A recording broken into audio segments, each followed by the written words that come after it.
Think about it, okay, Sam? You can't tell me that such a thought has never crossed your mind. It was Julie, my wife of 6 years, trying to convince me that we should consider switching with another couple. I wasn't thrilled with the idea. Of course, there were times when I thought it would be funny to get my hands on a strange woman. Between the year of courtship and the 6 years of marriage, there were 7 years of exclusivity with one woman. And during those 7 years, there were many women who made it very clear that their bodies were available for my pleasure. I admit that I was tempted, but only tempted. Too many of my friends' marriages have failed because one or both of the spouses who had pledged fidelity couldn't resist when something strange came their way. I have to admit that I'm not exactly a saint. My virtuous behavior was partly due to the simple fact that Julie is an absolute stunner. A pretty face, eyes you could get lost in, a body that belonged in some sexy magazine, and a libido that still makes me dizzy. Why tempt fate? Also, one aspect of the exchange may have some appeal, the part where I have sex with the other man's wife. The other half just left me cold, the part where the other man has sex with my wife. Definitely not one of my fantasies.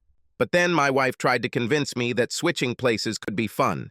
Clearly, all the work I had put into making Julie happy and satisfied with our sex life was in vain. So, I did my best to explain to Julie the reasons why it wouldn't work. My arguments weren't the best. It came out of nowhere. I've just finished my second ale, and I admit that I may not be very good at making counter-arguments when I'm emotional or after 2 high-octane ales. Julie, I have no desire to watch you have sex with someone else. Okay, then we'll do it in different rooms. I don't want some guy to have you in our bed. You take the master bedroom, and the other guy and I can use the guest room. What about diseases? We will make everyone take tests and find out the results before the exchange. Julie, you seem to have an awful lot of answers. How long have you been thinking about this? It's only been a couple of weeks, Sam, but I've been reading about it. I wouldn't want to do anything that would jeopardize our marriage. You don't think that sex with another guy won't jeopardize our marriage? Not if we both agree to it in advance and both get something from it. It's sharing, not changing. Julie noticed my hesitation. Damn, I can't believe she brought this up after I'd finished my second ale. It wasn't fair, or maybe that was why she was bringing it up now. I'll tell you what, Sam. We won't rush. I'll put an ad in the Real Detroit Weekly. We will meet several potential couples. If something doesn't seem right, we'll stop it. No harm, no violation. Now let's go to bed. Like a lamb to the slaughter, I allowed my wife to take my hand and lead me upstairs to our bedroom. The combination of the beer, the emotion, the sight of my wife taking off her clothes. Yes, even after all these years, the sight could turn me on extremely, and the rush of blood to my little head ensured that I was crazy about Julie and her grand plans. I did everything I could to turn Julie's world upside down that night. Anything to make Julie realize that she doesn't need another man. Call me stupid, call me naive, whatever. But imagine my surprise when Julie sat down to dinner the following week and told me the news. We have already received 14 worthy responses to our ad. Yes, like I said, stupid. What announcement? Our ad in Real Detroit, silly. Julia stood up from the table and took the latest issue of Real Detroit from her briefcase. She handed it to me, opening it in the Personal Affairs section. There was an advertisement circled under the heading Couples Seeking Couples. Attractive, clean, white couple, mid-20s, looking for the same partner exchange. I've read this damn article at least 3 times. Julie, I don't remember saying yes to that. What the hell? Sam, I just thought it got you so worked up last weekend that you agreed. I could tell you were thinking about it the whole time we made love. You had a glassy, absent look. I knew you were imagining yourself with someone new. This is wrong. Damn it! Julie actually had the nerve to start laughing at this. I started to sulk. Julie stopped laughing, sat on my lap, and kissed me. Looking me in the eyes, Julie returned to her counter-argument. Well, in that case, thank you. I understand you were trying to impress me with your masculinity and toughness. Damn it, it was. Listen, Sam, I started talking about the exchange not because I was unhappy. I thought it would add an element of fun and excitement. I thought we could have a little fun with this before we have kids and become a typical suburban family with a minivan and strollers.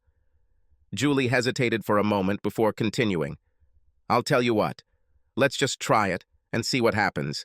This will give us a chance to overcome conventions, at least for a while. Didn't I already say this? Stupid, naive me. I didn't say no, and the train kept moving. It didn't take long for Julie to make an appointment with the couple she chose from all the answers.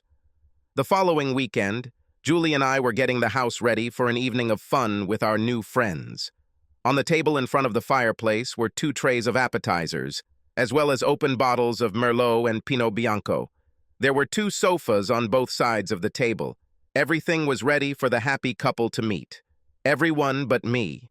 I kept wondering how angry Julie would be if or when I kicked the potential changelings back out the door. But I didn't. The doorbell rang, and Julia and I opened the door together. Kyle and Susan were standing there. Kyle had a big smile on his face, and Susan looked just like me. It was as if the guillotine had suddenly appeared, and we were condemned. Kyle had a dozen roses in one hand and a bottle of Burgundy in the other. Julie motioned for them to come in. Before the door could close, Kyle passed the bottle to me and put his free arm around Julie. Susan stood rooted to the spot, clearly not knowing how to greet me. They were an attractive couple. Kyle was at least 10 centimeters taller than my 180 centimeters, obviously a gym goer or some kind of athlete. He had that handsome, stern look that women seem to be in awe of. Susan was a sweetheart, although she would have been even prettier if she had smiled. She really has surpassed Julie in terms of figure. Her bust might have been a little smaller, but the whole outfit was something that would make most men's mouths water. We were introduced to each other and the wine was poured. We sat and chatted. Each couple was on their own settee, but Julia sat opposite Kyle and Susan sat opposite me. I was about to top up everyone's glasses when Julie stood up and announced, "Well, we all know why we're here." They left with Kyle. She looked at me with a smile on her face. "See you in the morning." Stunned, unconscious, I just sat and watched as the 2 of them went into the guest bedroom. Finally, I came to my senses and looked at Susan. What just happened? I'm surprised they lasted so long. I've never seen Kyle so excited. Have you 2 done this before? No. Kyle came home last week with a copy of Real Detroit and told me he answered your ad. Said we were going to open our marriage. I had no choice in the matter. You don't seem to like it too much. Why did you post the ad if you have such doubts? I didn't do it. Julie did it. Like you, I was overwhelmed by it all. Look, don't get me wrong because you are a very attractive woman, but if you don't mind, I'd rather spend some time getting to know each other better. Do you mind if we wait a little bit before we go to the bedroom? Susan looked at me as if she had just received a reprieve from execution. Yes, I would like that. That's exactly what we did. We sat down on one of the sofas and talked. I liked her, but from our conversation I realized that she was one of those women who needed a huge dose of self-confidence. She knew she was beautiful, but felt she was compared poorly to women like Julie and was reluctant to share her views on most of the topics we discussed. An hour must have passed. Susan and I were still sitting there talking quietly with the lights off when Kyle walked out of the bedroom and into the kitchen. He was naked, and his body glowed when he opened the refrigerator door. The guy was built like a Greek god. Kyle grabbed 2 beers from the refrigerator and padded back into the bedroom, not noticing Susan and me. I understand that Kyle is well hung. Yes, it's big. It could hurt if he's not careful. I think this may be the reason for trading him. Damn, that's the last thing I wanted to hear. I lifted Susan off the couch. Okay, why don't I show you the bedroom? You can sleep in our bed, and I'll take the chair. I gave Susan one of my t-shirts to sleep in, and she insisted that I share the bed with her. I placed one of the king-size pillows between us. I have heard that Mennonite couples do this when they get engaged so that they can sleep together without violating their virtue. I don't know if it's true, but I felt like I did the right thing that night. I lay awake for hours, staring at the ceiling, wondering why I let Julie drag me into this story. It was 9 in the morning when I woke up. Susan's side of the bed was empty. I put on my sweatpants and walked down the stairs to the kitchen. Susan was sitting at the table alone, and the coffee pot was half full. Sorry I slept for so long. I see you found coffee. Thank you. I need a cup. I didn't make the coffee. You just missed Julie and Kyle. They had just returned to the bedroom to take a shower. Together? Shit. Do you think we can keep these two apart? I told Kyle I was leaving in an hour, with or without him. He didn't take it well, but I needed to be at my parents' house for brunch. It's their 30th anniversary. I grabbed the Sunday paper from the porch and went about my usual Sunday morning routine, coffee and the sports page, followed by the book review section. Susan sat across from me, reading or trying to pretend she was reading. At 11 par, she rose from her chair and knocked on the bedroom door. "Kyle, it's time. I'm leaving." Susan returned to the table, kissing the top of my head. "Thank you for being such a gentleman. I'm sorry it turned out this way." "Me too. Wait, that didn't sound right?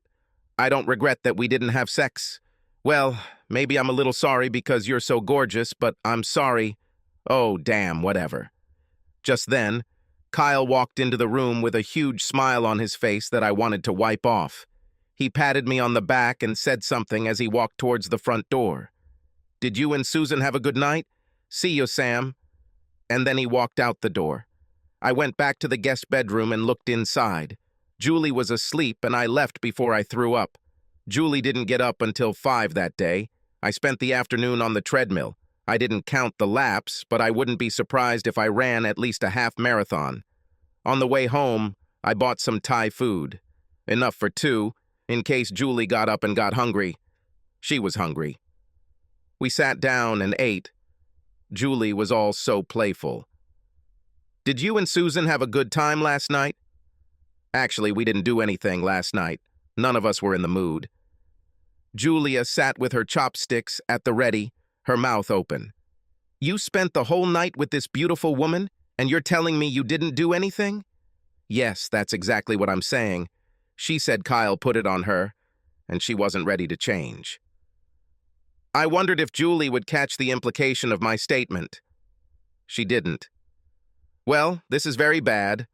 I'm sure you two would have fun." "What about you, Julie? Did you have fun with Kyle?" "It was nice. Everything was fine." I wondered why Julie was downplaying this. "So, does this mean we're crossing Kyle and Susan off the list?" Julie looked surprised by my statement. No. Let's wait and see. Can we not talk about this anymore tonight? I hate to think that we have nothing more to discuss together. How was your run today?" Okay, maybe I'm slow-witted, but not that much. On Monday morning, I called our firm's lawyer and asked to meet with him and the family lawyer from his firm. Unfortunately, I had to fly to Seattle early Tuesday morning, and our conflicting schedules meant we wouldn't be able to meet until the following Monday. I also asked for a recommendation from a private investigator. That afternoon, I was at the Rice Investigations Office meeting with Ronald Rice. I briefed Mr. Rice on everything I needed to know. He said they could start investigating by Wednesday and would probably have something for me within a week. Here I have to take a step back and explain how a 25-year-old guy ended up with a beautiful 1,000-square-meter house with a swimming pool and his own business. My grandfather, my mother's father, left both the house and the business to me, his only grandson, when he died 2 years ago. I started working in my grandfather's machine shop when I was 16, after school, on weekends, during vacations. This may sound bad, but my grandfather always gave me free time to play sports and go on dates. I attended a local university, majoring in business and accounting. Grandpa always said that there are a lot of guys who have technical knowledge, but few of them can run a business. Money management is as important as technical know-how if you want to run a successful business. Grandfather's will was common knowledge. I would inherit the house and most of the business. I met Julia when I was at a reception with one of the large manufacturers to whom we supply machine parts. She was one of the clerks in the purchasing department. I took a chance when I noticed the missing ring on her left hand. Invited her on a date. She said yes, and within a month, we were a couple. 6 months later, we were engaged. Then my father intervened. He asked my grandfather's law firm to draw up a prenuptial agreement, protecting my future inheritance if we divorced within the first 25 years of marriage. Dad said he would take the fall if my fiancé was upset about the prenuptial agreement. Julie didn't seem too upset about the conditions. She was madly in love with me. I remember her words exactly. 25 years? And that's all? I planned to be married to Samuel for at least 50 years. God, I loved this woman. Grandfather died 4 months after his 83rd birthday. I think he might have lived to be 100, but he was 32 years old when he was captured by the Japanese during World War II and spent 18 months in a prison camp in China. If you know anything about the conditions in the camps, you know how harsh they were for the prisoners. More than 30% of American prisoners of war in Japanese camps died in captivity, compared to 1% in German camps in the European theater. Be that as it may, these months in captivity damaged some of his internal organs, but he always claimed that he was one of the lucky ones. He returned home after the war and lived as long as he did. Here I am, 29 years old, with a wife, a house, and a great business. But even after 2 years, I missed my grandfather every morning when I walked into the workshop. Dinner with Julie on Monday night went smoothly. We actually made love that night, as I would be gone until Friday. If you're wondering why I left town when my marriage was hanging by a thread, the answer is simple. My company needed this contract from a Seattle aerospace company that supplies Boeing. Without this contract, I might have had to lay off a couple of employees. I hoped my marriage would survive, but I needed that contract. I kissed Julie goodbye on Tuesday morning and told her I loved her. She thanked me for the night and said how nice it was. She hugged me and told me she loved me more than ever. I felt almost human again when I jumped into the taxi. As usual, Julie and I talked on the phone every evening while I was on the road. During a conversation on Thursday evening, I received a nudge. It was a good day, and I was in a great mood. Terms were agreed earlier in the day, and the contract will be signed tomorrow morning. Not only will everyone at the plant have a job for the next 2 years, but I may have to hire an extra machinist. Life was good, and then everything went wrong. Julie's voice shook with emotion as we chatted. I thought it was because of my news, but apparently something else was more exciting. Guess what, Sam? I spoke with Kyle today, and he explained why Susan was so reluctant to change last Saturday. They discussed everything, and Susan agreed to this Saturday. Isn't this wonderful? Wait, Julie, do you mean they will come again on Saturday? I'm not too thrilled about this. I've been out of town for 3 days, and I'm looking forward to spending some time with you. We'll have it all done on Friday when you get home, Sam. Don't worry, you'll be a happy camper when I'm done with you. In my defense, it was a long 2 days of negotiations with 3 vice presidents, and I didn't have the energy to argue with Julie over the phone. I hadn't eaten much all day, and it was 7 p.m. on the West Coast. I told Julie I would see her tomorrow. I need to eat. She told me again how much she loved me before we hung up. I was told that the steaks at the Metropolitan Grill in Seattle were as good as anywhere in the U.S., but I don't remember much about the filet I ordered that night. There was bourbon, I remember that. Friday. I needed to concentrate and pay attention. Last-minute additions were made to the contract. Nothing unusual for such a large order. This meant I had to switch from a 1-hour flight to a 5-hour one. There was 1 seat left on the 5-hour flight, and it was in first class, but I booked it. We spent the morning sorting out the final details, had lunch in the conference room, and by 2:30, I was on my way to the airport. When it rains, it pours like buckets. Literally. Seattle may be used to a lot of rain, but thunderstorms are a different matter. My flight was delayed, and then delayed again. We finally taxied to the runway at 9 p.m. After a 5-hour flight and a 2-hour time difference, the plane landed at Wayne Metropolitan Airport at 5 in the morning. The taxi arrived at my door at 6, and I immediately went to bed. Julie woke up just long enough to kiss me, and then we both fell asleep. When I called Julie last night, she was watching crappy TV and always had trouble sleeping when I was out of town, so I guess she was up most of the night. When I woke up, it was 2 o'clock in the afternoon. Julie wasn't home, but there was a note. Sam, I'm at the spa. I'm going to get a massage at 1 p.m. Hair coloring and cutting and everything else. Should be home before 5. Hope you got some rest. Love you, Julie. I knew better than to try to call. Julie turns off her phone while at the spa.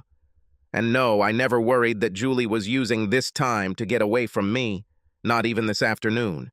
If you saw what she looked like every time she came home from the spa, you'd realize that 3 hours and $300 was a bargain. Julie burst into the house at 5 minutes to 5. "You look great, baby. How about we go out to dinner tonight?" Julie hugged me tightly and kissed me even harder. "What are you talking about, Sam? The Taylors will be here in half an hour." "Wait, do you mean they'll still come? I assumed that you would cancel the meeting, since we spent no more than half an hour together and had not slept since Tuesday morning." It would be rude to cancel a meeting at the last minute. "Sorry, I thought we talked about this on Thursday. How Susan can't wait to make it up to you." I got angry. "Is that why you spent the day at the spa? To get ready for Kyle?" "Of course not, stupid. Tomorrow afternoon we have the Kaufman wedding. You know what all these women are like. They'll tear me to pieces if I don't show up at my best. Now hurry up and shave. The Taylors will be here soon." By the time I finished shaving, the doorbell rang. By the time I got to the front door, Kyle and Susan were already in the house. "I have a few cans of beer chilling in the guest room. We all know why we are here tonight. No need to waste time." She took Kyle's hand and headed into the bedroom. I looked at Susan. She lowered her eyes. "Sam, let's go to bed." Susan headed up the stairs to the master bedroom. I went to the kitchen and took a bottle of wine, 2 glasses and 2 pears. By the time I entered the master bedroom, Susan was under the covers. I poured the wine and cut a few slices of pear with my pocket knife. "What made you change your mind, Susan? Where does this sudden desire come from?" "I won't lie to you, Sam. I haven't changed my mind. Kyle told me that was part of the deal. If we didn't do this with you, you would stop letting us come. Don't get me wrong, Sam. I think you are a very attractive man and a true gentleman, but I'm not in love with you. That's not who I am. Please, let's go to bed and let's just do this." "No, I think we are both who we are. We're not going to do it just because our spouses want it.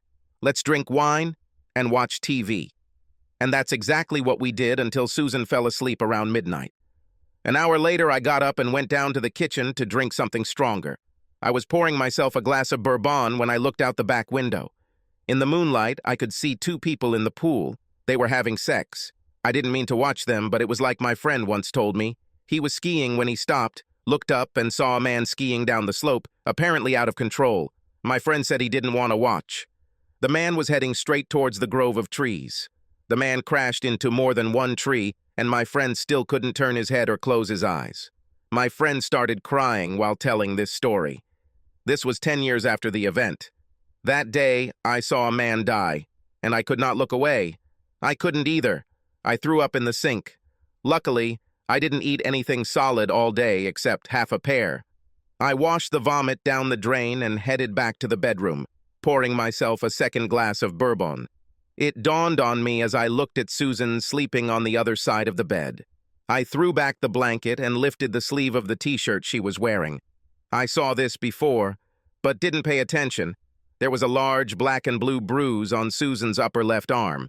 I didn't wake her up, but I did put a note on the bedroom door so she would see it before leaving the room.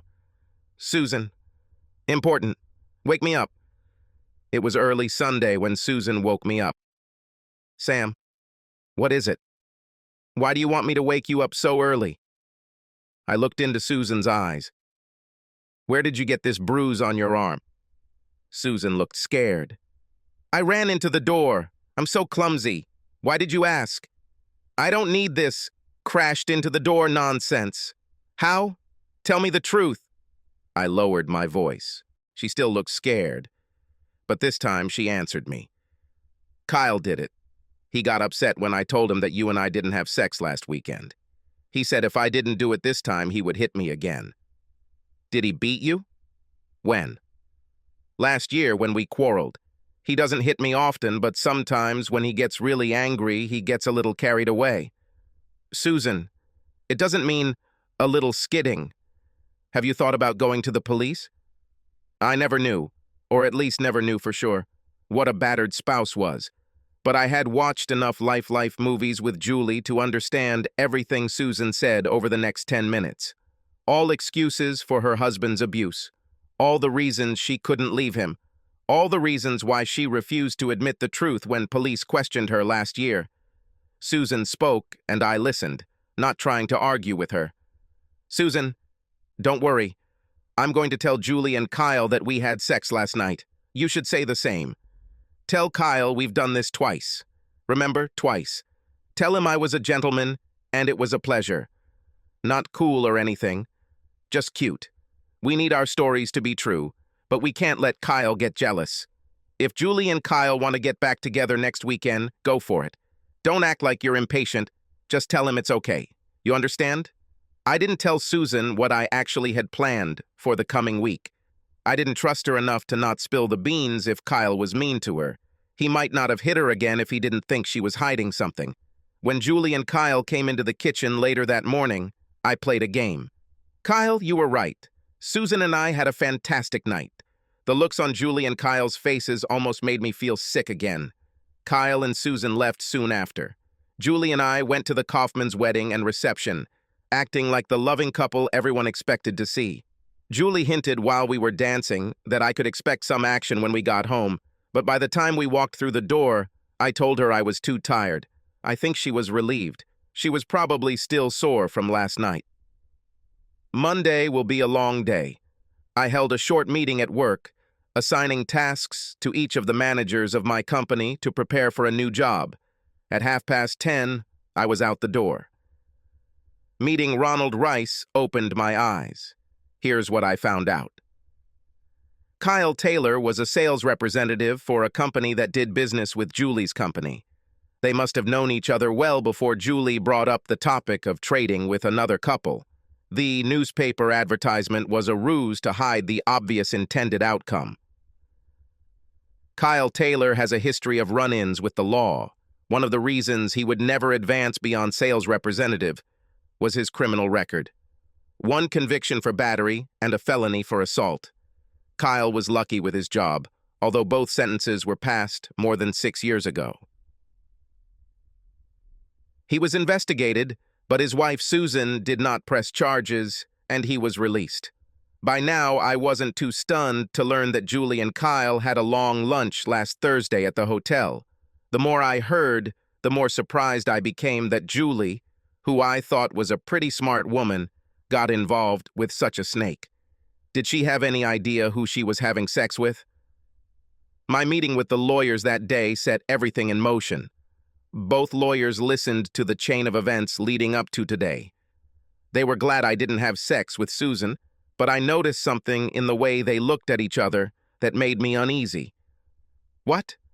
It would be very helpful if you could somehow get Julie to confirm that the exchange was her idea, that you never said yes to this. It would also be helpful if we could get a statement from Susan confirming that the sex never happened. The lawyers and I discussed the prenuptial agreement and the expected terms of the divorce. According to the prenuptial agreement, my home and business were safe. I will probably end up sharing half of the other assets accumulated after the wedding. This, of course, hurt me, but I was determined to end this marriage as quickly as possible. A new contract for the plant would take a lot of time over the next few months, and I couldn't afford for that contract to fall through. It was easy to get Julia to open up on Monday night. She admitted that the idea of the exchange was her initiative. Since she now assumed that I had slept with Susan, Julie went on and on during a pleasant dinner about how she knew I would like it. She even admitted that she did it over my objections, chatting blissfully while I secretly recorded the conversation. What she didn't admit was that she knew Kyle before the ad was submitted. I enjoyed the fact that I would soon get rid of the cheater. I decided that I needed to do one more thing: get Susan out from under Kyle's thumb. For this, I would need Ronald Rice again. Separating Susan from Kyle turned out to be easier than expected. With Rice's help, we played on 2 of Kyle's biggest flaws: his overwhelming ego and violent tendencies.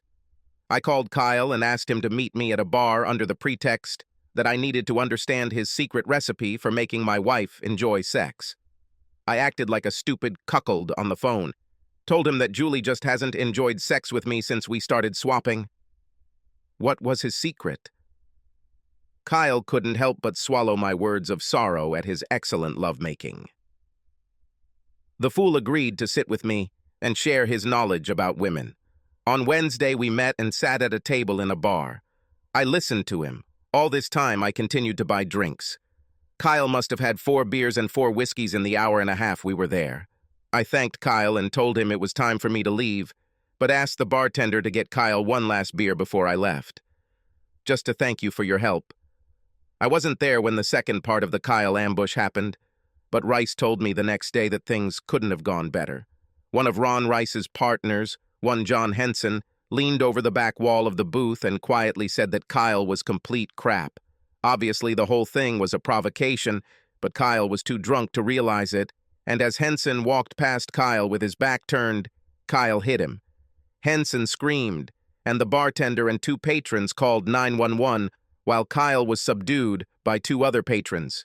$3,000 was well spent, including the $1,500 that Henson received for his role in the play. The cops showed up.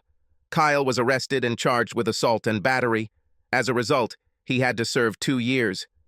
His public defender asked for probation, but given Kyle's past criminal record, the judge sent him to jail. I'd hate to frame him, but any man who beats his wife deserves to go to jail. 2 years seemed like a lenient sentence, considering what he had done to Susan, but at least he was gone and Susan was safe, for now. One of my lawyer's partners was referred and helped Susan connect with a women's group to help abused spouses.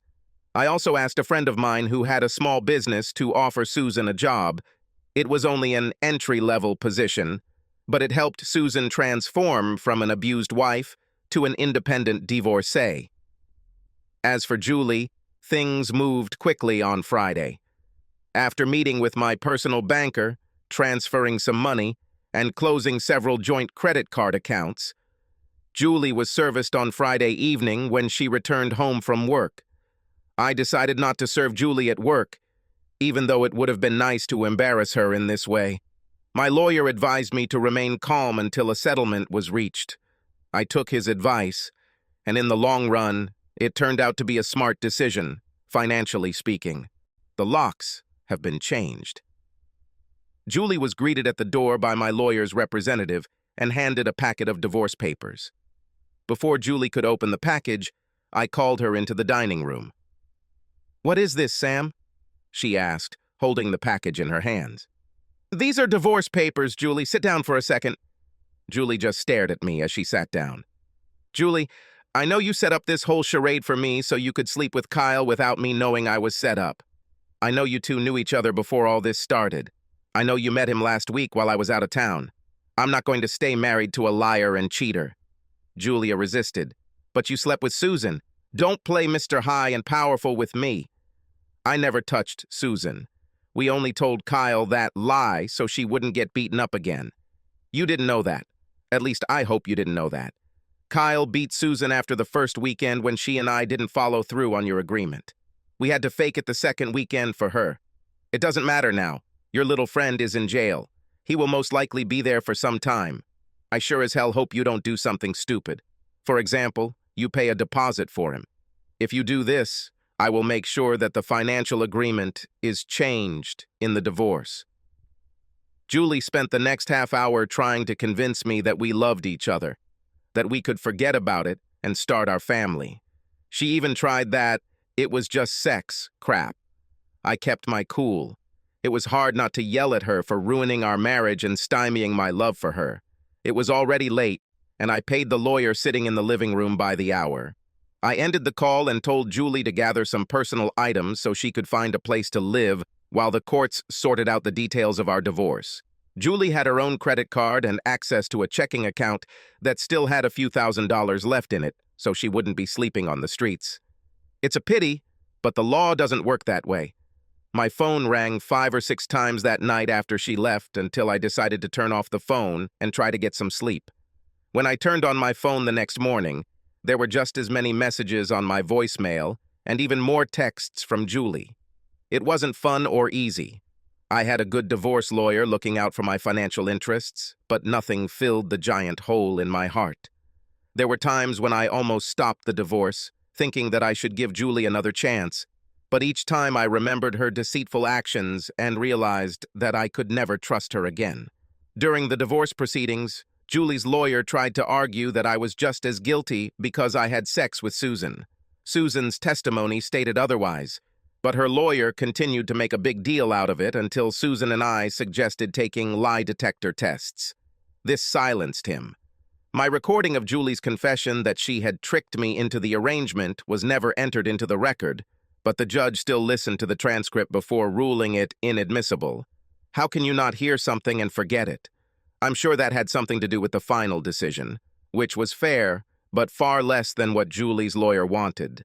During all this damn divorce-related, I did what too many betrayed husbands do. I drank a lot. My health and my relationships with friends and family suffered. Fortunately, during the workday, while I was busy with important matters, I could control myself, but after the end of the workday, everything returned to the bottle. See, the thing is, Julie is the kind of wife who will sit next to you on the couch and watch the Lions, even when the Lions are having a bad season. She saw that my beer was almost empty. She got up and got me another one. Long necks. And it's not easy beer crap, but real beer. How many wives will go to a dozen Tigers games every season? Wearing an alkaline jersey? These are just a few more reasons why I will miss her. But lies? I couldn't get past it, so I drank to forget. Today's intervention. This was about a month after the divorce was finalized. My father and my best friend showed up at my house one fine Saturday morning. They kicked out the girl I picked up the night before. Turns out we didn't even have sex because I was too drunk for it. Despite the anvil pounding in my skull, they made me shower, get dressed, and take me to breakfast. This was the beginning of my recovery. My friends took turns supporting me in my sobriety and path to recovery. In 3 months, I had a 10K race planned for charity. Running led to the next chapter of my life because that is how I met Deborah. We both ran along the school track. The soft running pad took some of the pressure off my limbs as I was now running up to 10 kilometers 4 days a week. And I couldn't help but notice a cute and athletic woman with a long blonde French braid. I've seen her a few times before, mostly on weekends. She was friendly enough to smile at my good morning as we walked by. I also noticed that she was paying close attention to a 5 or 6-year-old girl who was either doodling in a coloring book while sitting in the bleachers or running around the area. One Saturday morning, I decided to take a chance and introduce myself when a nice woman stopped and started stretching after her run. I stopped next to her, extended my hand, and told her my name. Of course, this could happen in 2 ways. She could ignore my attempt at friendship or shake my hand and tell me her name. She opened door number 2. "Hi, I'm Deborah. Nice to meet you, Sam. I've seen you here before. You always seem to be focused on your run, so I never bothered you." I looked into her big brown eyes, happy that she decided to accept my greeting. And I try not to pester the women who train here. I suppose it's hard enough to be an attractive woman without guys hitting on you everywhere you go, but I decided to take a giant leap of faith and ask if I could buy you a cup of coffee. I would love to have a cup, but I'm here with my daughter. Well, if you want, introduce me and take her with you. The cafe has hot chocolate and other treats for children. During this exchange, I noticed that the little girl was watching us with interest. Sorry, Deborah, before we continue, I noticed that you are not wearing a wedding ring. Please tell me that you are not married. I would never approach a married woman. No, I'm not married, and never have been.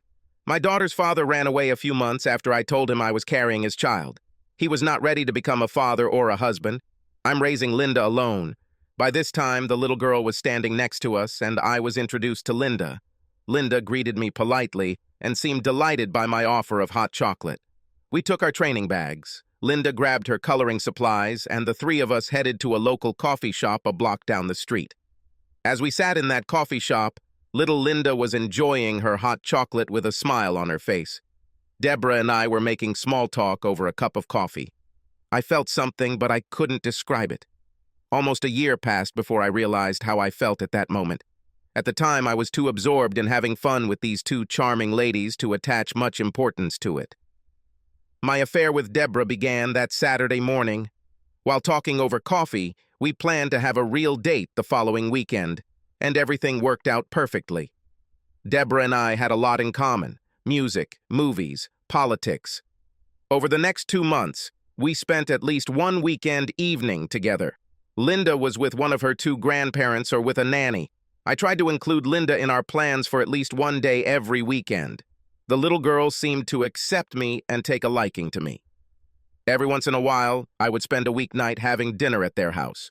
Deborah and I took our time, but eventually became close after a few months of dating. It was during one of the weekends when Linda was with her father's parents. The father disappeared, but his parents were delighted with the appearance of their granddaughter. Deborah and I decided to spend the weekend in Chicago. I went all out. 2 adjoining rooms at the Palmer House, symphony tickets at the CSO, steaks at Ditka's. Unfortunately, Iron Mike was not there that evening. All in all, a great Saturday evening. It turns out that the second room was unnecessary. We made love. A few days after returning from our weekend in Chicago, I was sitting in my home office considering a buyout offer from a larger company based in Birmingham, Alabama. The doorbell rang, and who should have been standing on the threshold if not my ex-wife? "Sam, can we talk?" I knew where this would lead, but I let her in anyway. An old song started playing in my head. My mother used to sing it sometimes while cooking in the kitchen, and there was a line in it, "Don't you think you always don't know what you've got until you lose it?" I listened as Julie tried to convince me to let her stay the night. She just knew deep down that if we made love one more time, it would convince me that we were meant for each other. Julie's outfit exuded seduction, a thin blouse that barely hid her fantastic breasts, a short skirt that emphasized her long, slender legs. Her makeup was lightly applied as she knew I liked it. Julie was perfect. After Julie left, I grabbed the keys and drove to Deborah's house. It wasn't too late, but Linda had to go to bed and I needed to talk to Deborah without interruption. Deborah looked at me curiously as she opened the door. I immediately started talking. "Deborah, my ex-wife, came to my house this evening. She wanted to sleep with me to convince me that she and I should get back together." Before I could catch my breath and continue, Deborah interrupted me, giving me a look as if her best friend had just died. "Oh, Sam, you didn't?" "No, wait. I told Julie I was single and kicked her out of the house. I'm only ashamed of one thing. I told my ex-wife that I love you before I told you. I rushed here as soon as I closed the door behind her to tell you that I love you, Deborah Jones, and that you've made me the happiest guy I know." These must have been the right words. That night, Deborah and I slept together. The offer from the Alabama company was very good. I met with their president. He reminded me of a younger version of my grandfather. I am a decent businessman who wanted to expand my company to compete with some of the big players in our business field. Since I owned a controlling stake in our company, I could make the decision on my own. But I approached my parents, who owned 15%, and our 12 employees, who owned another 18%. After reviewing the offer and hearing the acquiring company's need to not only maintain the plant in Michigan, but also expand here, everyone agreed to the buyout. I agreed to stay for at least a year to manage the transition and train my deputy as plant manager. We negotiated for the next 2 months. The morning I had to sign the final papers, I got up early, poured 2 cups of hot coffee, bought 2 jelly rolls from the diner, and drove to the church cemetery. I placed 1 coffee and 1 muffin on my grandfather's tombstone and unfolded my lounge chair to sit for a while. "What do you think, grandfather? Am I doing the right thing? You spent 25 years building this business, and now I'm selling it. I wish you were here to give me instructions like you have done all these years. I admit, I was looking for some sign from above. Anything that would help me get rid of the guilt I felt about missing out on such a precious gift." Of course, all the logical T's were crossed out, and the I's were dotted. The sale made sense. All the employees agreed with this decision, but my heart did not agree with it. I sat for another half hour, finishing my coffee and muffin, waiting for the sun to rise above the eastern sky, hoping that some plant or animal or whatever will do something mystical. Nothing, nor the wise owl sitting in a nearby tree, making a sound that I could interpret as a sign. Nothing. I folded up the lounge chair and headed to the car. I went to the lawyer's office and signed the papers. I felt like crap, despite the smiles of everyone else at the conference table. On the other hand, my personal life couldn't have turned out any better if I had starred in a Hallmark movie. I was in a loving relationship with a beautiful, inside and out woman. Almost a year after the night I confessed my love on Julie's porch, Julie and I were engaged, and that's when things started to get tense between Linda and me. During the time Deborah and I were dating, and up until that point, Linda spent at least one weekend a month with her father's parents. I was usually at Deborah's house when Linda arrived on Sunday afternoons. During the time Deborah and I were dating, and up until that point, Linda spent at least one weekend a month with her father's parents. I was usually at Deborah's house when Linda arrived on Sunday afternoons, and we never noticed any negativity after Linda returned home, but Linda's attitude changed shortly after Deborah and I announced our engagement. Suddenly, Linda began to act differently towards me. Linda's paternal grandparents asked if Linda could spend more time with them, and Deborah graciously agreed. Now, Linda visits their home at least twice a month. The first clear sign that there was no mistake in this, that something was wrong, appeared 2 months before the wedding. I asked Linda if she would take her empty plate to the sink after dinner. Her answer was, "You are not my father, and you cannot tell me what to do." Linda ran out of the room. Deborah and I looked at each other. "Where did this come from?" I asked. "I don't know. Let me check on her." That was Deborah's answer before getting up from the table. I sat there for 10 minutes or more before I realized that Deborah wasn't coming back to finish her meal. I cleared the table, including Linda's plate. I put the dirty dishes in the dishwasher, the leftovers in the refrigerator, and still no sign of Deborah. I walked down the hallway and gently knocked on Linda's bedroom door. Deborah opened the door, walked out into the hall, and told me she would be staying a little while. That Linda is very upset. Should I just leave? Probably. I'll call you tomorrow. I'm going to spend the night trying to figure this all out. I left, went to Miller's Tavern for a drink, and then headed home. The relationship between Linda and I did not improve. In fact, they slowly got worse. I was at a loss, trying to find a way to reconnect with Linda. I even read a couple of books about adopted children and talked to a therapist. Sometimes what I tried seemed to get us back on track, but not for long. It was 1 step forward and 2 steps back. It was a month before our wedding when we also learned that Linda's father, Nathan Miles, had returned to town and was living with his parents. Here's a guy who ran away when his girlfriend was 4 months pregnant, saw his daughter a total of 3 times in the first 7 years of her life, never paid a penny of child support, and suddenly we're hearing hints about parental rights from Nathan's parents. Throughout this 3-month period, up until the week before the wedding, Deborah tried her best to play the role of referee. She tried many ways to improve the relationship between Linda and me. Unfortunately, Deborah saw everything through the eyes of a single mother who was solely responsible for the well-being and upbringing of her child. She was clearly biased towards Linda when it came to who should do what to make the relationship work. That's why I read these books and talked to a therapist. Things came to a head the weekend before our wedding.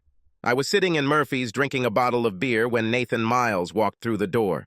I had only met this asshole once before, when he dropped Linda off after one of her visits to her grandparents. Nathan stood next to me and began, "Listen, you're not going to take on the role of daddy to my little girl. Her mother has no fucking right to let you be her daddy. I won't let this happen." I turned in my chair to look him straight in the eye, but before I could say anything, Ed, the bartender, came over and asked him to watch his mouth. There were other people at the bar. He also warned the 2 of us to be quiet and not be rude. Ed's words calmed me a little, and I softened my answer to Nathan. "Look, I won't try to take over your role as Linda's father, but that means you have to become a father. You can't be her father if you're only going to see her once every couple of years, or if you call her mother obscene names. It doesn't work that way." Nathan's response to my attempt at politeness was not at all what I expected. He shouted, "Fuck you. I will raise my daughter the way I want," and hit me. Here's the thing. I've never taken martial arts lessons.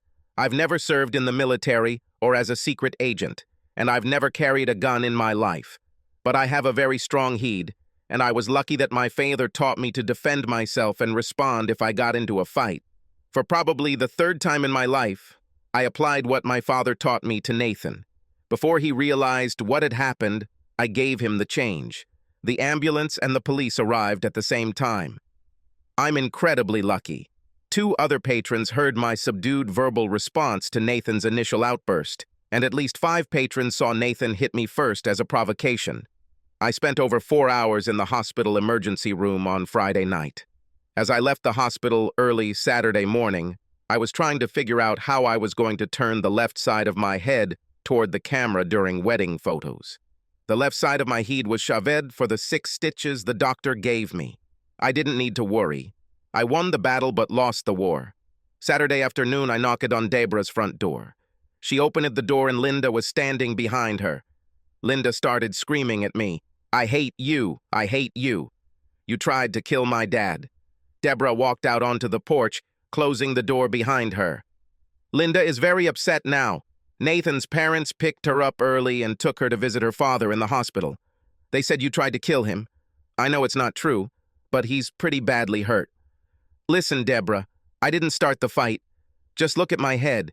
He hit me with a beer bottle without any warning. He just took the bottle and hit me on the head.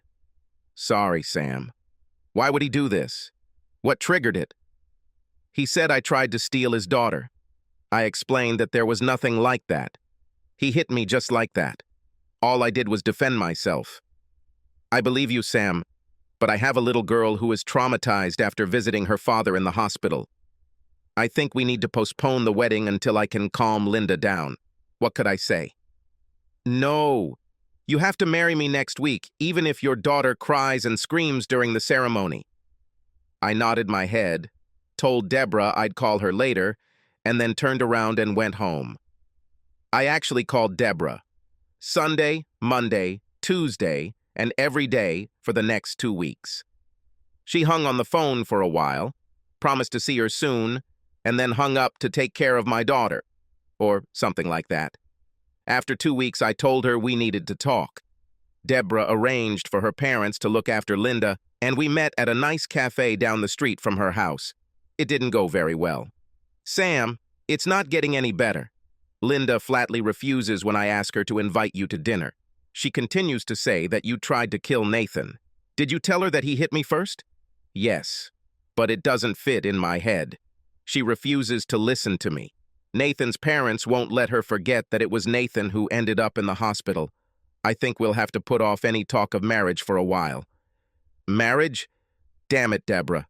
We're not even dating anymore. We were supposed to get married last weekend, and this is the first time I've seen you in 2 weeks. And even then, you say you need to pick Linda up in an hour. Okay, we'll postpone the engagement, but give me back the ring. When you and Linda decide that I can be in your life again, just call me, and I'll put it back on your finger. I know I was being a jerk, but damn, I didn't start this shit. And Debra was letting Nathan, his parents, and Linda control our lives. Nathan came into Linda's life less than 2 months ago, and he's calling the shots? I needed Debra to see this. Debra burst into tears and took off the ring, reluctantly giving it to me. Debra, I love you. This ring is yours, but not before you can get Nathan and his parents out of Linda's life and out of our lives. We need to be a family. This is what we have said from the very beginning, at least 2 weeks ago. Eventually, Debra and I grew apart. We met occasionally over the next couple of months, but I was never allowed to return to her house for fear that Linda would react violently to my presence. When an old friend of mine called me from the West Coast and asked me to join him at a startup in Portland, I accepted the offer and planned to leave my hometown.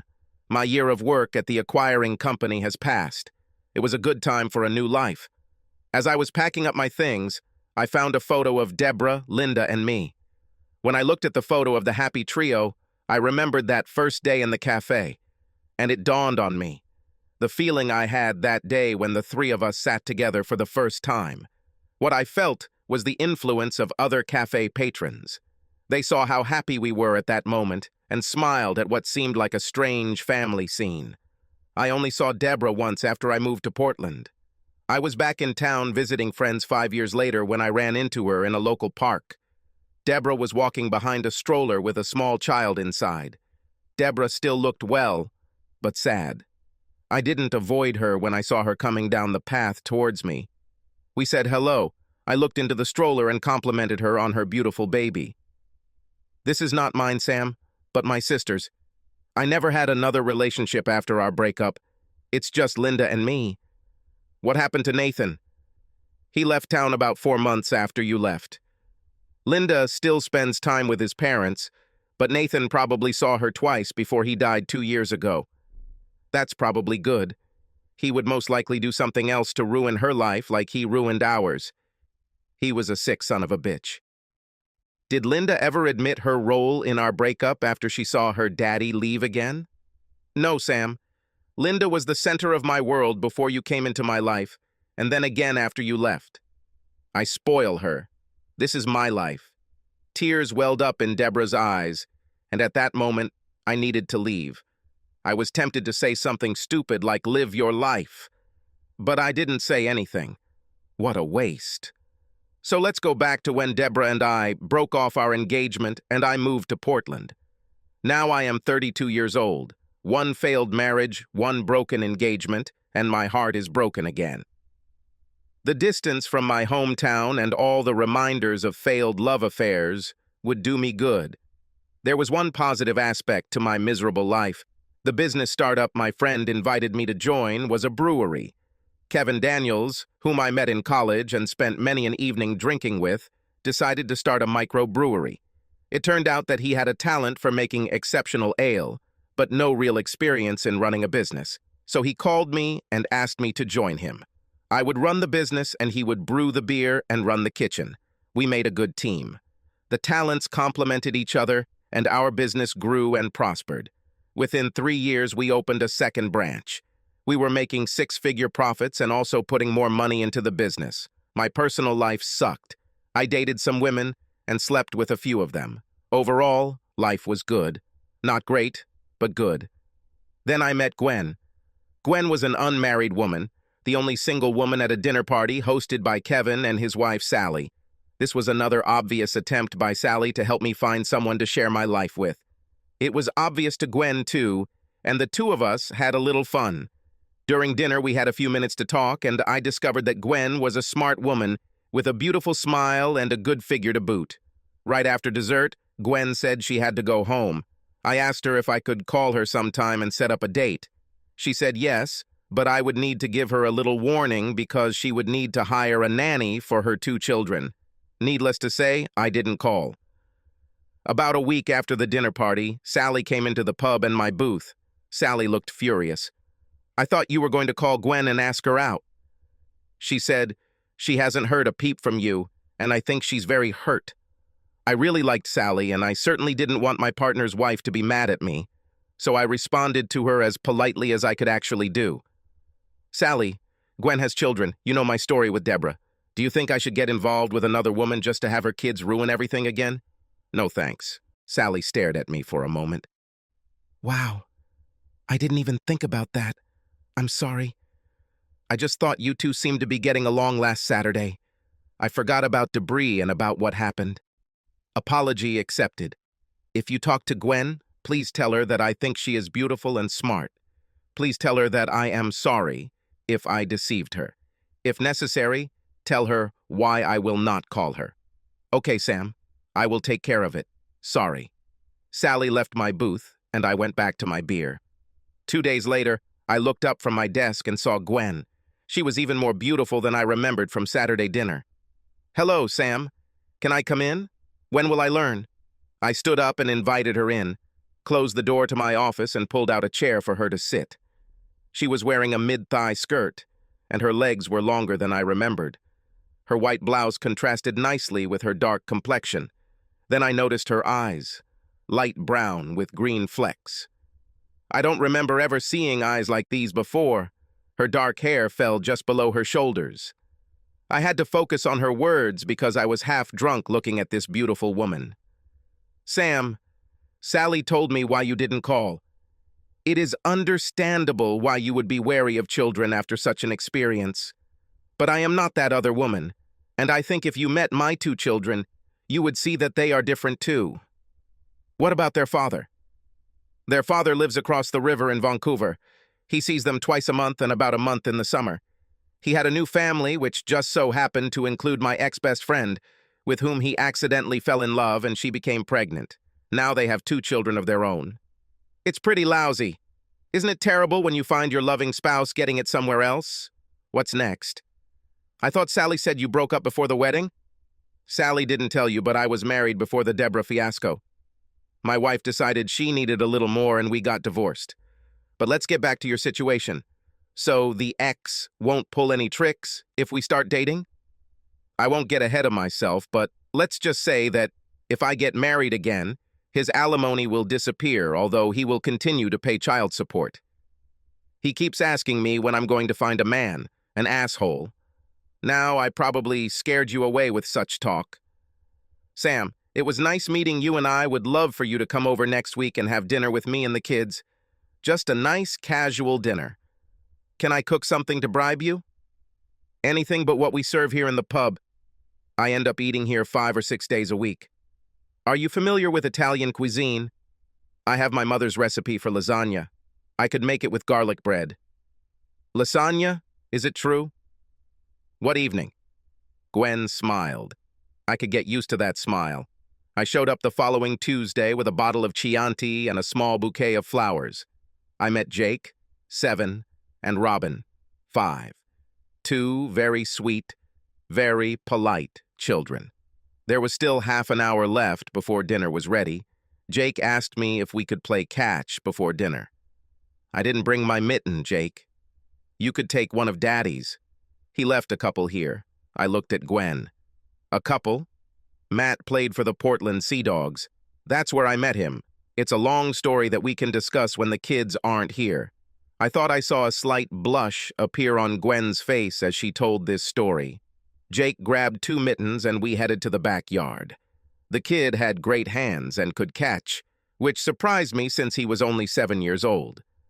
After 20 minutes of this, Gwen and Robin came out and watched for a few minutes before calling us in for dinner. The smile in Gwen's eyes as she watched us pulled me closer to the whirlpool. This was the 2nd month after Gwen and I started dating.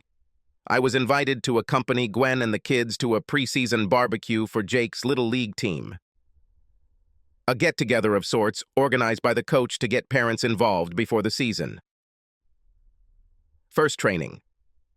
This was most likely an attempt by the coach to convince parents to buy into his program, including convincing the parents of all these future Major League stars to shut up and let him coach the kids. Much to our surprise, Matt was there. Jake must have told him about the barbecue because Gwen said she didn't. I recognized him from a photograph that Robin keeps on her dresser. I noticed that Matt was alone, and my senses began to flutter in anticipation of a fight. Matt walked up to us, and both kids ran up to give Matt a big hug. Then he straightened up and extended his hand. You must be Sam. Jake and Robin told me about you. Thanks for helping Jake with his game. He's gotten a little better over the last couple of months. Jake said you're working with him on it. Matt looked past me to Gwen. Hello, Gwen. Hello, Matt. Where's Nancy? She didn't want to come this afternoon after what happened last time. She said it was about Jake, not the adults. I think deep down she's still confused about how things turned out. Let's leave everything as it is. Fine? I looked at Gwen and saw it in her eyes. She would never accept that her best friend stole her husband. But then Gwen did something that just surprised the hell out of me. She looked me straight in the eyes and gave me a smile that made me smile. Have you ever met someone you were prepared to absolutely hate, but ended up loving? This is what happened the day I met Matt. He had such an easy, charming manner that tapped into the ball of vitriol I had been saving up in case I met the man who broke Gwen's heart. While Gwen was talking with the other mothers, Matt returned, and we spent another 20 minutes or so getting to know each other better. He left and joined another group of fathers when he saw Gwen returning. But just before the barbecue ended, he approached me again. Okay, maybe that's when I'll get a warning, I thought to myself as he walked towards me. Sam, I've done a lot of stupid things in my life, but there's only one thing I'm truly ashamed of. Gwen never deserved to be abandoned like Nancy and I did to her. She's a wonderful lady and mother. My love for Gwen wasn't strong enough to resist temptation when Nancy and I started flirting and then fell in love. I won't make excuses for myself, but I really wish Gwen all the happiness in the world. I know her well enough to see something in how she reacts to you. Good luck to you two." With these words, he turned around and left. Over the next year and a half, Gwen and I grew in love with each other as we became engaged and then married. At school and sporting events, Matt proved to be a decent person and a good father to my two stepchildren. Little did I know that the threat to my marriage would come from a source other than Matt.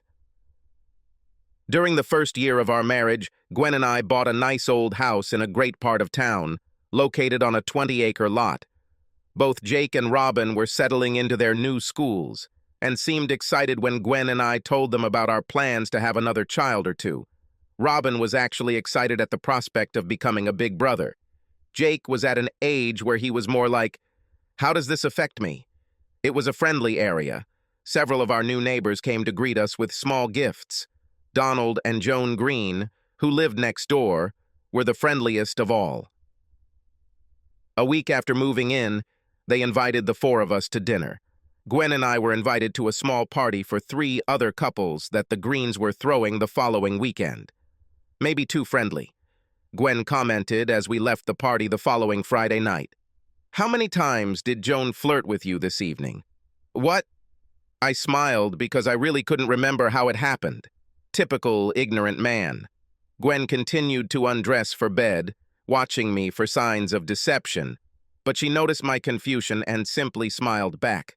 "Come on, don't tell me you didn't notice. I saw her snuggle up to you at least 2 or 3 times.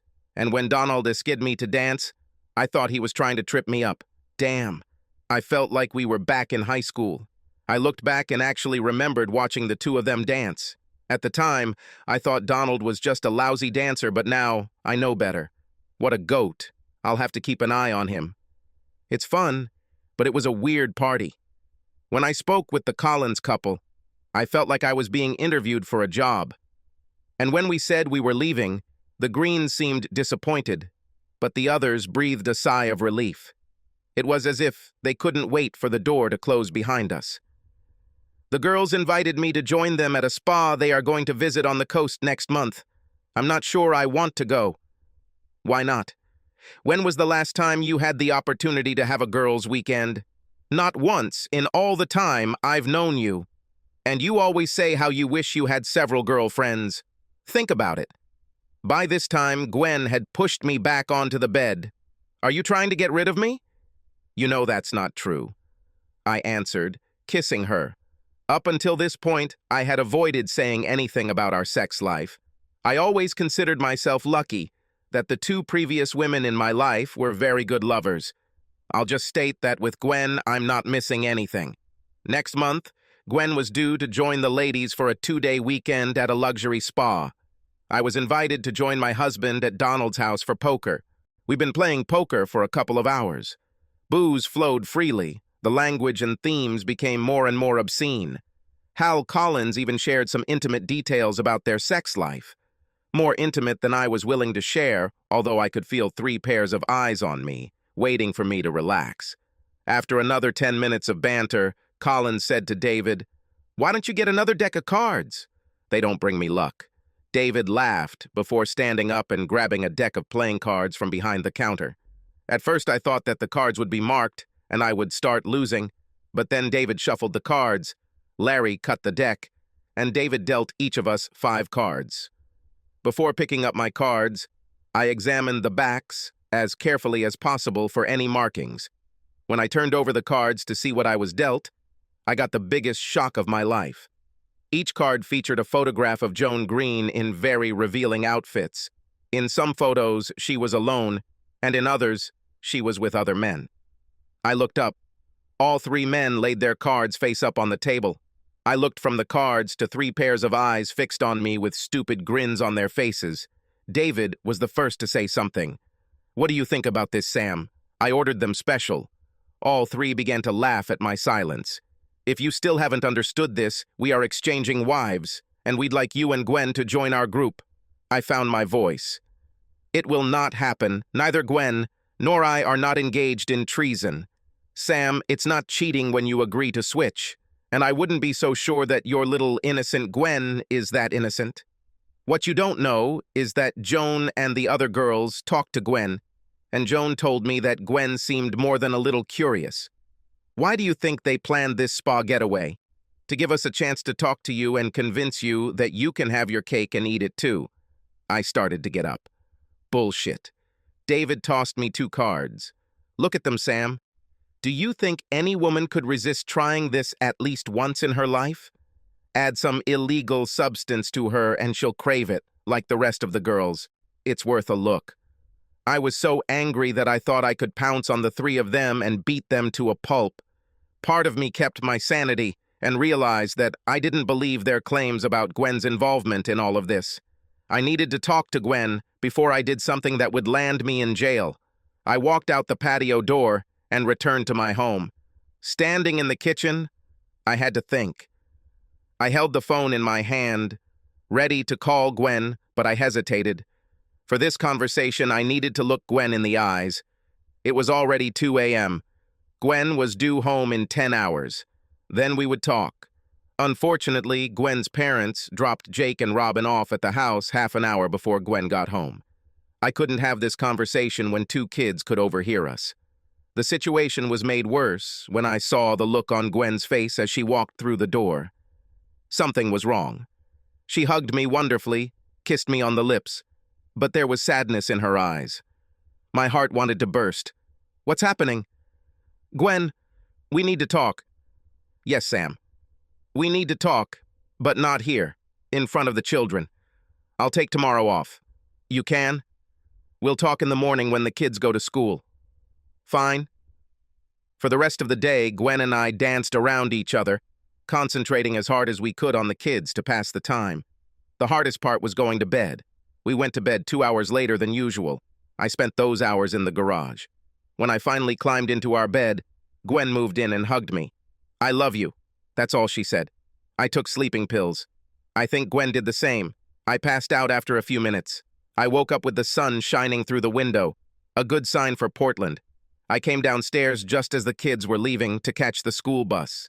They each kissed me on the cheek, told me they loved me, and walked out the door. A normal school morning that I hoped wouldn't change after my conversation with Gwen. I felt like the sword of Damocles was hanging over my head as I sat and waited for Gwen to join me. How can a woman who wakes up, makes breakfast for the kids, wears a bathrobe, and wears her hair in a ponytail look so damn gorgeous? Gwen immediately got down to business. Sam, what is this nonsense about wanting to switch partners with your neighbors and their sneaky friends? Why do you think I want to change? Isn't that what you were talking about with these bitches? Wait, are you blaming me for this? I never said that I wanted to change. They told me you and the boys planned this shit.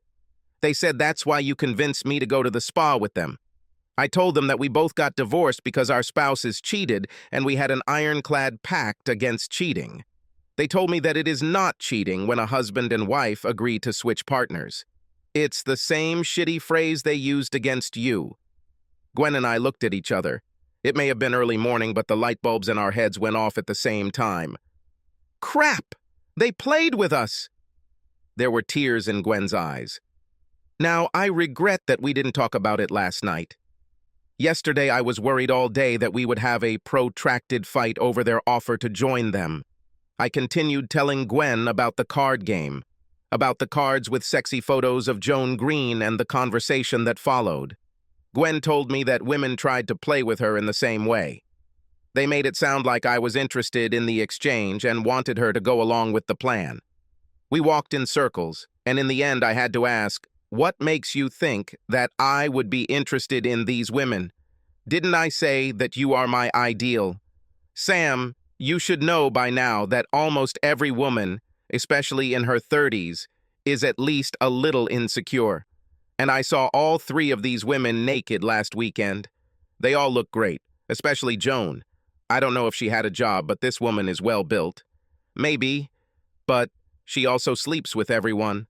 I couldn't believe these photos. I don't find it the least bit sexy. I looked at Gwen. Something was still wrong. What's the matter, baby? I can tell that something is still simmering inside and waiting to come out. What's on your mind? Sam, I hope you don't hate me, but something else happened this weekend, and I'm ashamed of myself. Oh, I'll try to stay calm, Gwen. Go ahead, tell me. Gwen took a deep breath and began. Her eyes alternated between looking at me and at her hands as she spoke. All the girls wanted a massage and convinced me that I needed one too. I didn't see anything wrong with it. The spa seemed like a reputable place to me. That's when I saw all the women naked. It didn't seem like anything special to me. I've been seeing naked women since I played sports in high school and college. I wrapped myself in a towel and lay down on the massage table. The girls handed me a glass of wine. 2 massage therapists entered the room, and I was surprised that they were both men. One was tall, blonde, and the other was a stocky guy of Mediterranean appearance. But first, they each began working with Joan Green and Tina Collins. I sat and watched while drinking wine. I wanted to make sure the massage was legit, and it looked like it was. Nothing that either man did aroused my suspicions. At the same time, the wine made me feel warm inside, and by the time I finished the glass, I felt a tingling sensation. When it was my turn, the girls said that they had a special treat for me. I lay down on my back, covering myself with a sheet from my hips to my chest. One guy started working on my neck and shoulders, and a tall blonde guy started working on my feet and calves. Gwen paused to catch her breath. I didn't like where this was going, but I held my tongue. Gwen was having trouble with this, and I didn't want to interrupt her. She looked at me and continued. But then they started to cross the line. I grabbed the sheet, wrapped it around my body, and got the hell out of there. Eventually, I returned to my room. Thank God you persuaded me to stay in my own room. I cried for at least an hour, not answering any calls or knocks on the door. I couldn't believe how close these 2 men came to using me like this. I am not like that. I've never been like this. You were pumped with illegal substances. What? How? How? How do you know? Oh, I can't say for sure, but I'd bet $1,000 on it.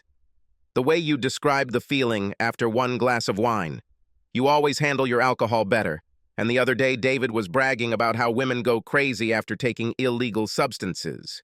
He showed me a photo of Joan having sex, said women needed a little illegal substance to get it done.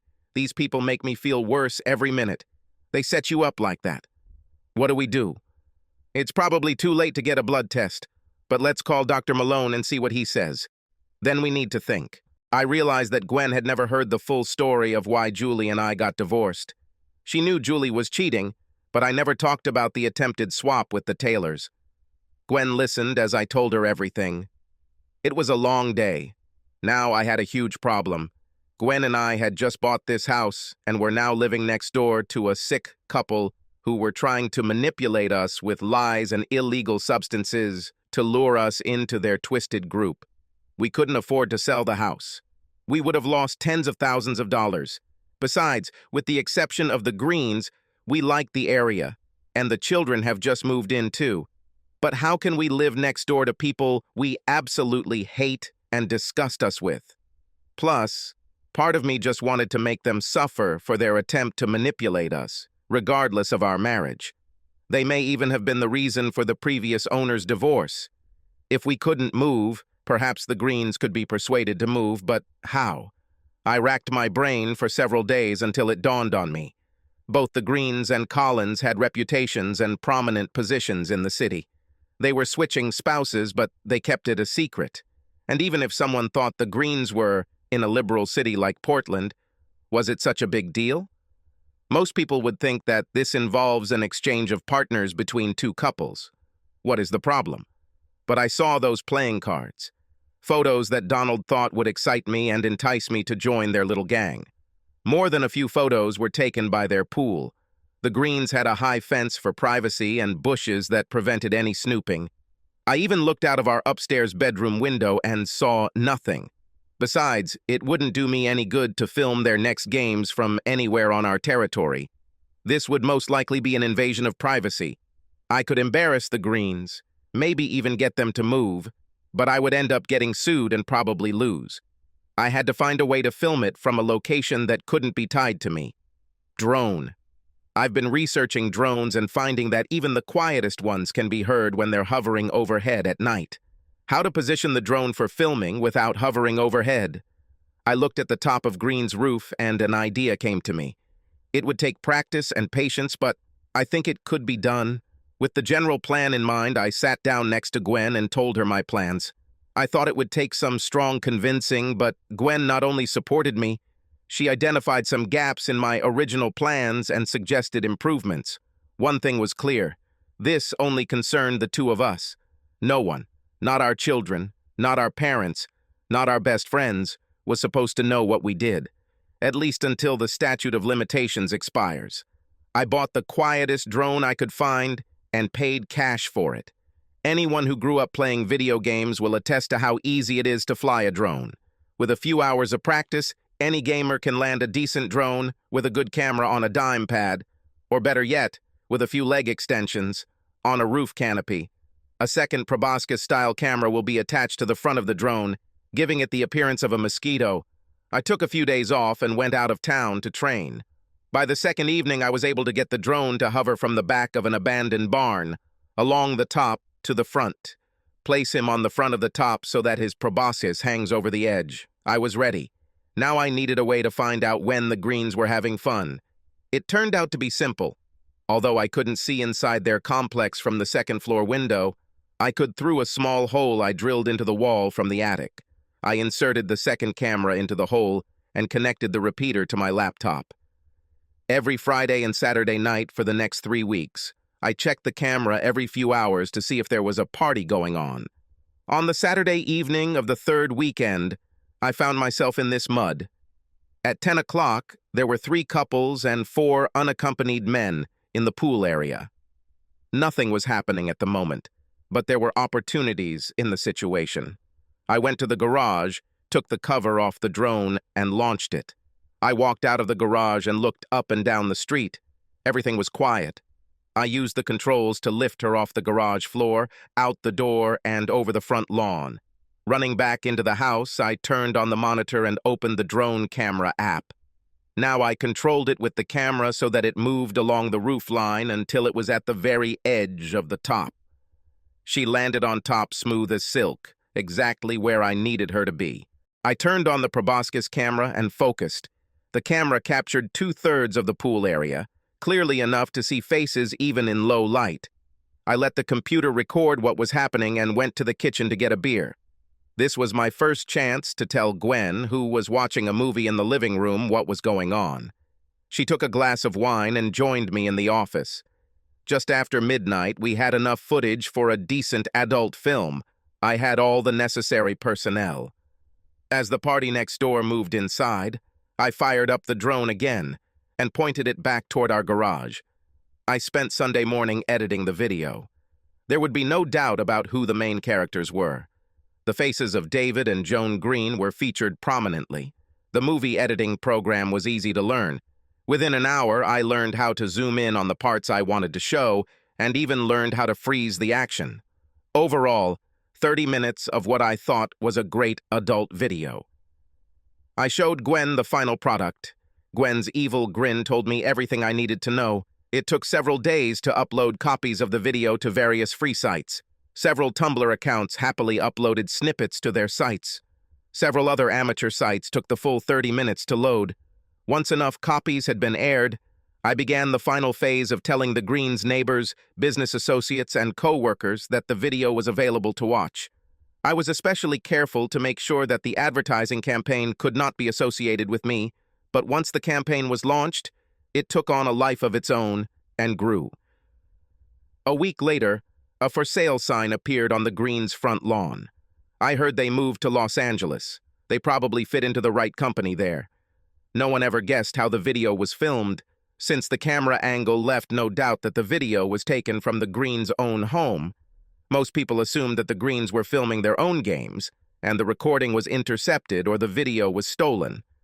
Whenever this topic came up, I came up with my own theory. The Greens recorded their games on tape, stored the videos on a computer, and the Greens' computer was hacked. Someone trying to steal personal information suddenly struck gold. One of the other two couples involved in that night's game even tried to sue the Greens for invasion of privacy. I heard that this lawsuit was quietly settled, but that's just a rumor. I must admit, for several months after Greens left, I wondered if I would have some bad karma for ruining their lives in Portland. I believed that my actions were justified. After all, if the Greens had simply asked us to trade, we would have given them a straight answer and refused. But I couldn't accept the manipulation. If karma has a problem with my nuclear response, well, go ahead. I didn't have to wait long for an answer to my questions. One afternoon, 4 months later, I came home from work to find my mom and dad in our living room. Gwen's parents were there too. They sat with Jake and Robin on the large sofa. "Mom, Dad, what brought you to the city?" I looked at Gwen, and then at her parents and children. Everyone except Gwen had the same look of bewilderment on their faces. Gwen broke the silence. "I called your mom and dad here because they need to hear this firsthand. And it wouldn't be fair to my parents or my children if everyone didn't hear it at the same time. There are no favorites in this family, isn't that what we said?" Gwen's words made me remember the vow we made to each other the day I proposed. What if she and I had children of our own? Would I play favorites? "Sam, in 8 months, we will have a new baby. You will become a father again." Gwen looked at Jake and Robin. Again. Group hugs, handshakes, a few kisses, and of course, a lot of tears. Later that evening, I sat on the back porch of our house and smoked a cigar. My father was sitting next to me. After a few puffs, he began to speak. "Your mother and I are thinking about selling our house in Michigan and moving here. Your mom wants to be close to her grandson, and we've both started to think of Jake and Robin as our grandsons too. Any thoughts on this?" "Dad, the only thing that has always made my move to Portland difficult is the distance it created between me and you both. I wouldn't want anything better. And I know Gwen feels the same. We couldn't be happier. Sam, your mom and I couldn't be more proud of how you've grown up. This is mainly due to you and, of course, your grandfathers. I'd have to be a big loser to mess up how many benefits I've been given. Yes, but many children get advantages and simply nullify them. Add to that bad luck with those 2 women at home, and you've got a recipe for failure. And I followed this path until you and Pete pulled me out of the house that day and sobered up. Oh, I have no doubt that you would have gotten there on your own. It just might have taken a little longer." I looked over my shoulder and made sure we were alone. "Dad, I never asked, and you don't need to tell me. But was Mom your first love?" Dad looked over his shoulder, and I knew I had learned some big, dark secret. "Sam, I saw your mom in chemistry class when I was in high school. It took me several weeks to work up the courage. She was just so damn beautiful, but I asked her out and we've been together ever since. This is one case in 1,000, but I was so lucky. So why did you have to look over your shoulder before telling me that?" "Because I have a secret that I've been hiding from your mother all these years. Your mother thinks she was stalking me all those years ago. I never told her that I was sitting 2 rows away from her with puppy dog eyes. She doesn't know that it took me all these weeks to work up the courage to ask her out. She decided I was too popular to notice the new girl at school. You may think this is stupid, but I always thought that I would keep this secret until the day I die. And on that day, I will tell her this one secret. Looks like something out of those cheesy romance novels she reads. Corny, right?" After listening to my father's confession, I took a deep drag on my cigar. I didn't want him to see the moisture in my eyes and realize that I was suffocating. Then Dad continued, "You're only 38. With a little luck and hard work, you and Gwen can celebrate your 50th anniversary together. You will have children and grandchildren to celebrate with you. I have a feeling for this girl that I never had for the other 2. Gwen is the one and only. I had to take another long drag. I doubt Dad was fooled. This conversation on our veranda with my father took place 5 years ago. 8 months later, Gwen gave birth to a baby girl, whom we named after our mothers. Mom and Dad sold their house in Michigan and bought 2 acres on the river northwest of town in St. Helens. Kevin and I are resisting offers from a major national beer brand to buy our 4 pubs and brewery. We're resisting because financially we're doing great, and most importantly, we're still having fun. Neither Kevin, nor Sally, nor Gwen are greedy, so it just works. When Gwen and I had our second child, a boy we named after my grandfather, we decided 4 would be enough.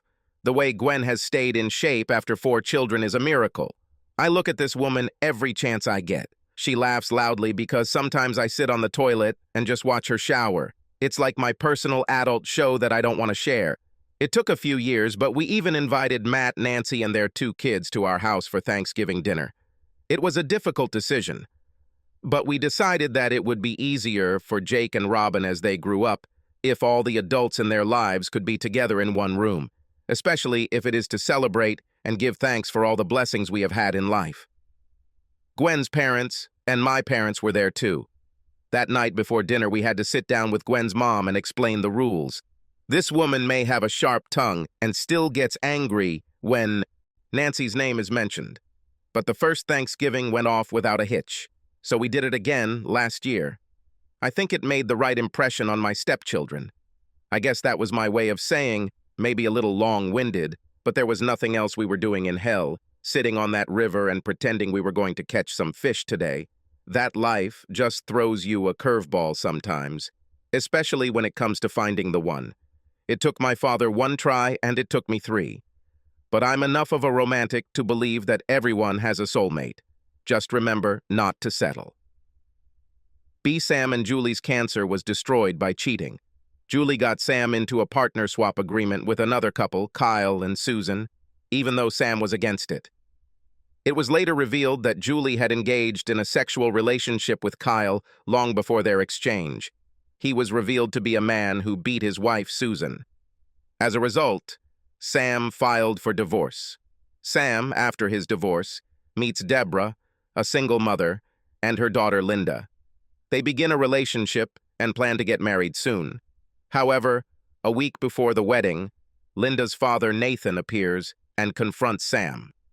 After a bar fight in which Sam defends himself, Linda accuses him of trying to kill her father. Deborah, under pressure from Linda and Nathan's parents, is forced to postpone the wedding. Gradually, Sam and Deborah's relationship falls apart due to the influence of Nathan and his parents. Sam moves to another city. Years later, he accidentally meets Deborah, who has not found a new relationship since their breakup. Nathan abandoned Linda again, and Deborah devoted herself entirely to her daughter, spoiling her. After moving to Portland, Sam meets a woman who has 2 children and again takes risks, but still starts dating her. Everything works out great. They get married and buy a house.